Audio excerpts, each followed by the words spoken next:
ko akalain na sinabi ko ang kinalalagyan ngayon. Para bang isang bagyong may lakas na signal number 4. Yung tipong di mo ginusto pero tsak naramdam mo ang tibok ng iyong puso. Teka Lord, sandali lang, galing ba to sa iyo? Gusto kong manigurado, ayokong lumayo sa plano mo.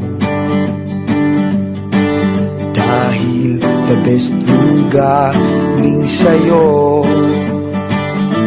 Ayokong lumayo sa kalooban mo. Itong nadarama hindi galing sa'yo. Please Panginoon, pakitanggal po. Ayokong pangunahan ang plano mo. Pero kung siya na talaga, huwag kang tulungan mo ko. Ayokong mabuhay